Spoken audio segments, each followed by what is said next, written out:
Hello everyone, welcome back to my channel. In today's video, I will be sharing 4 things I will be doing so that I can retire from corporate remotely in 5 years. So I am now 29 and it is my goal to retire from corporate when I turn 35. Please keep on watching to find out what I'll be doing in the next 5 years to help me retire from corporate.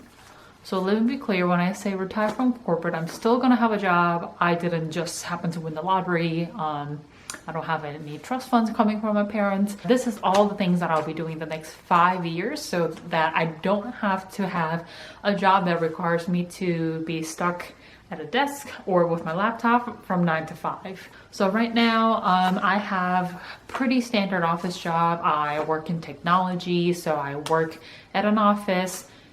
Before all this global pandemic stuff started, I worked at an office. I have a different job now and I still work in technology, so I work on my laptop all day. I started out working in software implementations and I thought, well, I did that for about 7 years, more or less.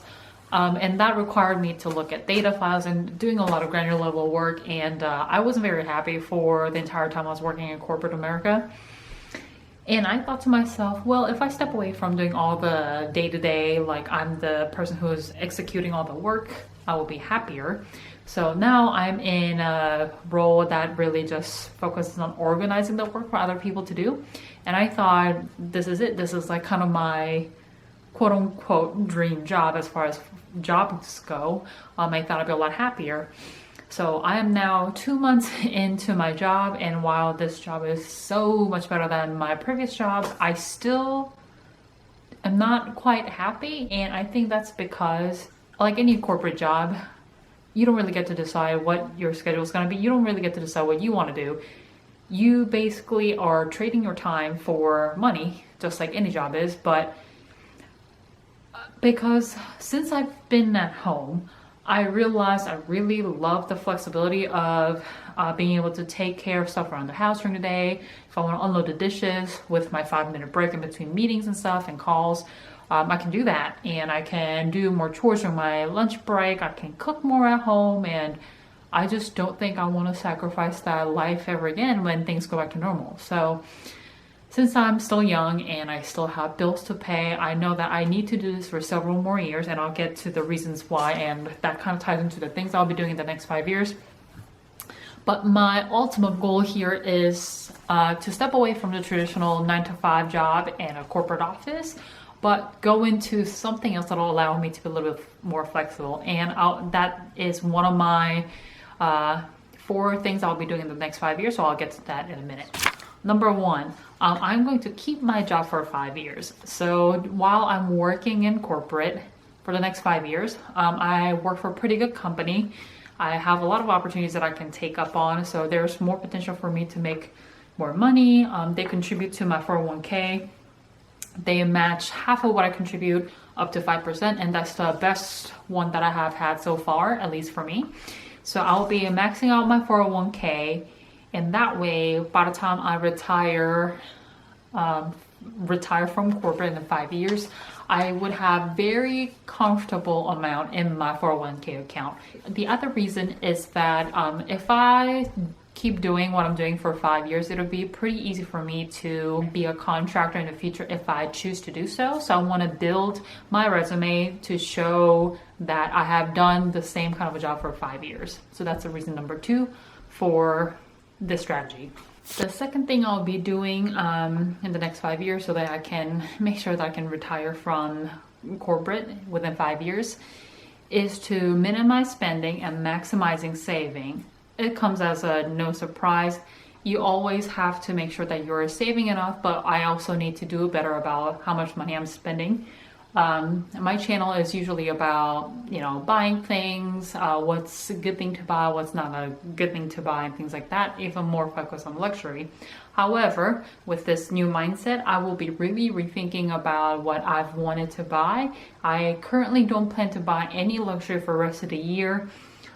Maybe even next year. I don't really know whether there'll be something I want to buy, because I want to focus on saving more and more money in the next 5 years, especially if I'm thinking about not having a job that pays as much after 5 years is over. And with the money that I have saved by not spending as much, I want to make sure that I'm investing in mutual funds and maybe doing more work on the house so the value of our current home increases in the next 5 years. Third strategy after that 5 years is over is that we are planning to sell our current home and downsize. So we currently live in a house that's honestly too big for 2 people. We don't have any kids, but I'm glad that we currently live in a single family home and not a townhome, which is where we used to live. But after having lived here for about a year, we both realized that the house might be a little bit too big, even with children involved in the future. So we are looking to downsize to still a single family home, but maybe not as big of a house and not as expensive. So after having done my math, I realized that when we sell this home, because we are on a 15-year mortgage, we already have paid off the mortgage for a year, and 5 years later, that'll be 6 years out of 15 years. So that's still a significant amount that we have paid into the house. So we'll have good enough equity when we sell the home. According to my calculations, we should have enough to pay about 33% down into our next home. So we are looking to pay a significant amount as a down payment, but still have enough to buy up to 3 rental properties. So that'll give us more of a cash flow if you have, 3 rental properties in the Metro Atlanta area. You can probably get somewhere like $800 to $1,000 per home. After you pay the mortgage and the HOA fees and things like that, you will still net about $25,000 to $3,000 from 3 single family homes as rental properties. So that is our plan. That will not be my full income, but that'll certainly help us plan a better financial future as I retire from corporate. So the fourth thing that I'll be doing is that I will quit corporate and become a real estate agent.